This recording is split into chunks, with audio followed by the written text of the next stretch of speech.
What if we could trap carbon dioxide before it warms the planet? Sounds like science fiction, but it's real, and it's happening right now. This is the world of carbon capture.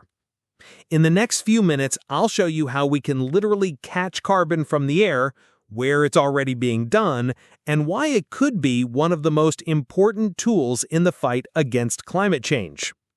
So, what exactly is carbon capture? In simple terms, it means grabbing CO2 from polluting sources, like power plants, factories, or even directly from the air, and then locking it away so it can't heat our atmosphere. Scientists call it CCS, short for carbon capture and storage, turning CO2 into useful products. Here's how it works. Most carbon capture follows 3 steps. First, capture. CO2 is separated from other gases. This can happen with powerful chemical solvents, special membranes, or even giant fans that pull CO2 straight out of the sky. Second, transport. Once you've captured the CO2, it has to be moved, usually through pipelines, but sometimes even on ships. And third, storage or reuse. Finally, the CO2 is either pumped deep underground into rock formations or recycled into products like concrete, synthetic fuels, or even carbonated drinks. This technology isn't just an idea.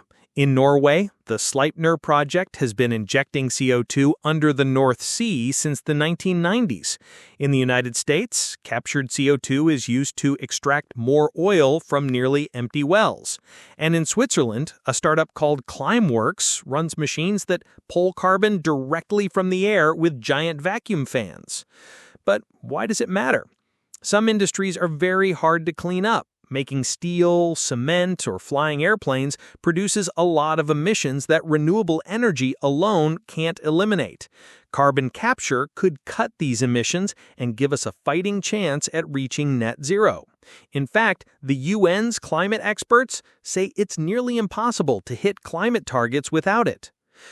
But carbon capture isn't perfect. It's expensive, it uses a lot of energy, and if underground storage ever leaked, it could be dangerous.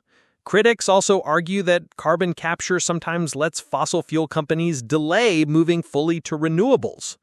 So, is carbon capture the magic solution? No. But it is an important piece of the climate puzzle.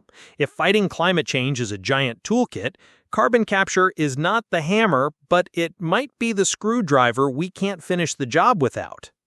The big question is, can we scale it up fast enough to make a real difference? I'd love to hear what you think. Is carbon capture a game changer or just a distraction? Let me know in the comments.